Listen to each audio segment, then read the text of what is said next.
حالیہ بارشوں سے پورے ملک میں بالعموم اور سندھ اور بلوچستان میں بالخصوص ہمیں بے انتہا نقصانات کا سامنا ہے۔ کوئی بھی ملک اس قدر تباہی اور نقصانات سے اکیلے مقابلہ نہیں کر سکتا۔ حالات کے پیش نظر حکومت پاکستان نے اقوام متحدہ کے ذریعے بین الاقوامی امداد کی اپیل کی۔ اس کے بعد اقوام متحدہ کے سیکرٹری جنرل نے پاکستان کا دورہ کیا۔ متاثرہ علاقوں کے دورے کے بعد سیکرٹری جنرل نے بھی پرزور انداز میں بین الاقوامی برادری سے پاکستان کی امداد کے لیے اپیل کی۔ حکومت پاکستان نے دوسرے ممالک میں موجود ہمارے سفارت خانوں کے ذریعے سے اور پاکستان میں موجود سفارت خانوں اور میڈیا کی مدد سے انٹرنیشنل کمیونٹی کو حالات کی سنگینی اور ضروریات سے آگاہ کیا، جس کے نتیجے میں دوست ممالک سے ریلیف کا سامان آنا شروع ہوا۔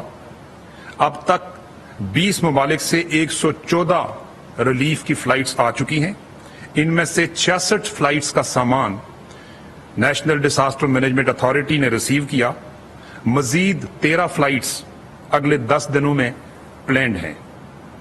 114 جو فلائٹس آئی ہیں ان میں سے 48 فلائٹس ایسی ہیں جن میں آنے والے ریلیف کا سامان متعلقہ ادارے جیسے U S AID, UNICEF, UNHCR اور ریڈ کریسنٹ نے خود متاثرین تک پہنچایا۔ اب تک آنے والی 66 فلائٹس میں سے 13 فلائٹس ترکیہ سے، 30 UAE سے، 5 چائنا سے، 4 عمان سے، 3 فلائٹس قطر سے اور ایک فلائٹ دیگر ممالک سے سامان لے کر آئی ہیں۔ میں یہ بھی بتاتا چلوں کہ ان فلائٹس میں سب فلائٹس سامان نہیں لے کر آتی، بلکہ کچھ فلائٹس ایسی بھی ہوتی ہیں جو صرف ڈیلیگیشنز لے کر آتی ہیں یا کچھ لاجسٹکس کے اکوپمنٹ پری ڈپلائمنٹ کے لیے لے کر آتے ہیں۔ ان فلائٹس میں ابھی تک آنے والے سامان میں 16,938 ٹینٹس، 3,000 ترپال، 37,000 کمبل، 11,000 فوڈ پیکس، 182 ٹن خشک راشن، 30 ٹن ادویات اور 58 کشتیاں شامل ہیں۔ ان فلائٹس کے علاوہ ترکیہ سے 2 ٹرین امدادی سامان لے کر دالبندین پہنچ چکی ہیں، جبکہ 6 اور ٹرینیں اس وقت راستے میں ہیں۔ ان ٹرینوں میں خیمے، کمبل اور راشن پیکس شامل ہیں۔ تاجکستان کی طرف سے 86 ٹرکوں پر مشتمل ایک کانوائے کل تورخم کے راستے پاکستان میں پہنچا۔ تاجکستان کی طرف سے بھجوائے گئے اس سامان میں خیمے، خوراک، کمبل، کچھ سیمنٹ اور چند ایک CGI شیٹس اور گھروں کے اندر جلانے والا کوئلہ شامل ہے۔ ترکیہ، قطر اور فلسطین کی طرف سے ڈاکٹرز کی ٹیمیں ادویات کے ساتھ ہمارے پاس پہنچی ہیں، جو کہ فیلڈ میں اس وقت علاج معالجے کی سہولت دے رہی ہیں۔ ڈنمارک کی طرف سے ایک واٹر پیوریفیکیشن پلانٹ پہنچایا گیا جو اس وقت سندھ میں کام کر رہا ہے۔ فرانس کی جانب سے 75 چھوٹے لیول کے ڈی واٹرنگ پمپس آئے۔ کل عمان کا ایک بحری جہاز امدادی سامان لے کر کراچی پہنچا ہے۔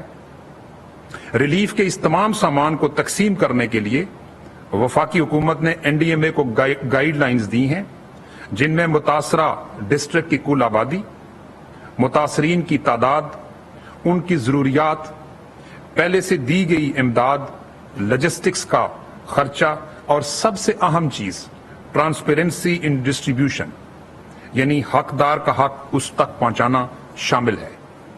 اس حوالے سے سب سے زیادہ متاثر صوبہ سندھ ہے، لہٰذا 55 سے 60% جو ریلیف کا سامان ہے وہ صوبہ سندھ میں بھجوایا گیا اور اسی تناسب سے مزید بھجوایا جائے گا۔ اس کے بعد صوبہ بلوچستان ہے، اس کے پاس 15 سے 20% سامان جا رہا ہے اور بقیہ سامان خیبر پختونخوا، پنجاب اور گلگت بلتستان کو دیا جا رہا ہے۔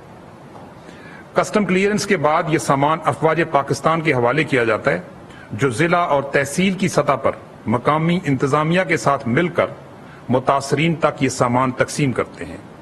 تمام امدادی سامان کا ایک تفصیلی ریکارڈ رکھا جا رہا ہے۔ امدادی سامان کی یہ ترسیل میں سمجھتا ہوں کہ ایک بہت اہم ذمہ داری ہے۔ NDMA متعلقہ اداروں کے ساتھ مل کر اس اہم ذمہ داری کو بخوبی سر انجام دینے کے لیے دن رات کوشاں ہے۔ دوست ممالک سے ڈونیٹ کیے گئے سامان کے علاوہ NDMA خیمے، مچھردانیاں، ration packs, dewatering pumps اور پینے کا صاف پانی خرید کر افواج پاکستان کے ذریعے اور ڈیزاسٹر مینجمنٹ اتھارٹیز کے جو ریپس ہیں ان کے ذریعے متاثرہ علاقوں تک پہنچا رہا ہے۔